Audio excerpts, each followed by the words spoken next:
Makaigan, 3 linggo na lang, eleksyon na. At sa pinakauling survey ng social weather stations, pumasok sa top 3 sina Nancy Binay at Cynthia Villar sa unang pagkakataon. Kapansin-pansin naman ang pagbaba sa ranking ni na Senador Chis Escudero at Congressman J.V. Ejercito. Saksi si Jam Sisante. Tulad nitong Marso, nasa una at ikalawang pwesto pa rin sina Senador Loren Legarda at Alan Peter Cayetano sa pinakahuling senatorial preference survey ng Social Weather Station o SWS at Business World itong April 13 hanggang 15. Pero sa kauna-unahang pagkakataon, pumasok sa 3rd at 4th place sina Nancy Binay ng United Nationalist Alliance at Cynthia Villar ng Team Pinoy.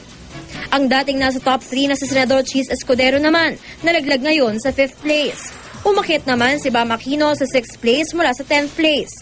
Pantay naman sa 7th at 8th place sina Senador Coco Pimentel at J.V. Ejercito na dating nasa 3rd at 4th place noong Marso. Mula 12th place, nasa 9th place na ngayon si Sonny Angara. Tay naman sa 10th at 11th place sina Grace Poe at Senador Antonio Trillanes IV na bumaba mula sa 8th place nitong Marso. Pantay naman sa 12th at 13th place sina Jack Enrile at Senador Gringo Honasan, habang nasa 14th at 15th place sina Mig Zubiri at Jun Magsaysay. Ang Team Pinoy masaya sa resulta ng survey. Nakikita namin yung epekto ng dalawang bagay. Una is yung patuloy na pagtaas ng trust rating at saka ng endorsement power ng Pangulo. Malaking tulong din yun, yung pag-arangkada ng local elections dahil marami talaga dito sa mga nakausad o yung mga mananalo sa lokal ay dala at bitbit ang Team Pinoy. Ang una naman, may ilan pa rin kinukasyon kaugnay sa survey. Dapat i-disclose nila kung sino yung nag-subscribe.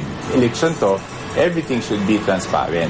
At dahil siyempre, yung survey pwedeng maging mind conditioning tool para sa mga botante, dapat malaman ng botante kung sino yung nagpagawa nito.